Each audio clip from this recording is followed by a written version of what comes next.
Real life stories with Liam Johnson. Subscribe and leave a like. Everett is driving along an almost empty highway, listening to music. He found some radio station. Not rock, not rap, just plain music. And admits to himself that he hasn't driven like this or listened to music so casually in a long time.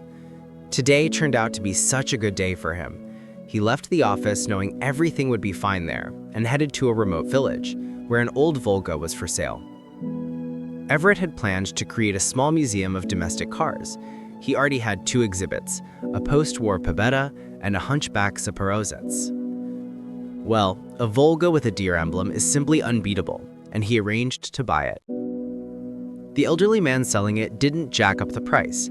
Everett would have bought the car for any amount anyway, and this way even more so.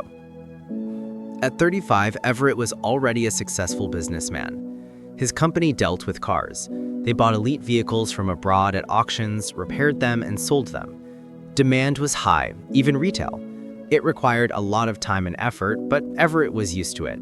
He started from scratch. His starting capital was his hands, ingenuity, and some laughably small savings. Income, reputation, and trust came later. Now he had the opportunity to create a small museum. In short, no reason to complain, except perhaps for bad luck in his personal life. He'd been married twice, and although his wives weren't alike in appearance, both turned out to be greedy for his money, and neither wanted to hear about children. It was as if they'd conspired, the same principle of living for themselves. For them, that meant the typical set for such ladies today: boutiques, salons, spas, and regular trips to Europe. In short, a carefree, idle life where money was the main thing. Money, and of course, he served as an ATM, precisely dispensing the amount his wife named without asking for receipts, figuratively speaking. Everett quickly realized why he was needed by his wife. He tolerated it for a while, then suggested buying her an apartment and parting ways like ships at sea. His wife cried for show, then asked for monthly support, and here Everett refused. He surprised himself by refusing, because greed and stinginess were polar opposites for him. In short, they parted without any future friendship. Everett was surprised at how he wasn't suffering, but not for long. He realized it was his own fault. His wife had captivated him by her beauty and confidence, and he only learned what she was really like in the process, so he put an end to it. The second marriage was practically one-to-one, only the realization came faster. Because his second wife couldn't hide her betrayal. She didn't think it through and got caught in his own house entertaining a dark-haired foreigner. She couldn't think of anything smarter than to ask in surprise, seeing Everett in the bedroom, "But you were supposed to arrive only tomorrow." Everett even laughed, but stepping on the same rake twice was too much, and he put his personal life on pause. He didn't suffer at all from such a pause, and knew why. He had his favorite work, his love for only cars. No, Everett didn't cross out his personal life, but he didn't bet on searching for another wife either, all because he loved his job. And now here he is driving, knowing he'll stop by the office, confident there's no force majeure. If there was, they'd have called him, but he can't help but drop in for a minute. Everett drives past a spontaneous market right on the highway, near a large village. The windows in the car are open. He slows down, pondering whether to stop and buy some red-sided apples piled in a pyramid on the outermost makeshift counter.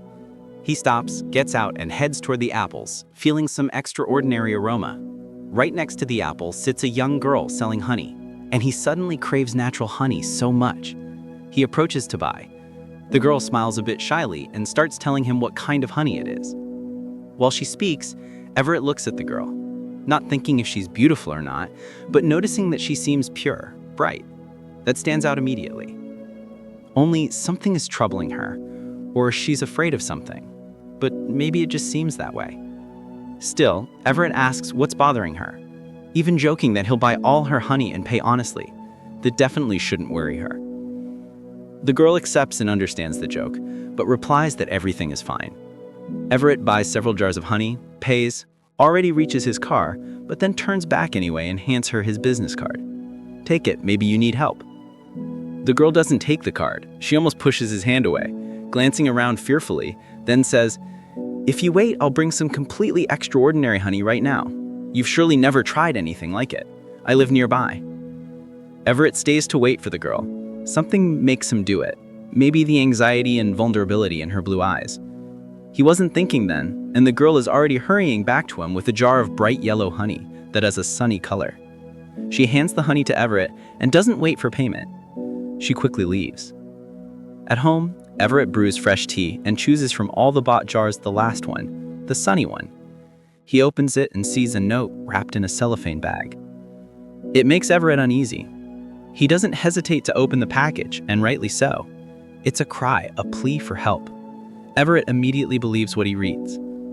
The note was written in haste, just a few sentences. The gist was that the girl was practically in captivity with her tyrant husband. She might have somehow escaped, but she has a small child. The husband assigned a nanny who's always nearby, never letting her out of sight. Only a week ago, the husband forced her to sell honey at the little market 2 steps from home. She desperately needs help, but going to the police is useless. The husband is the richest farmer in the district and hosts high district guests every Saturday. Sauna, shashlik, and packages with treats when they leave.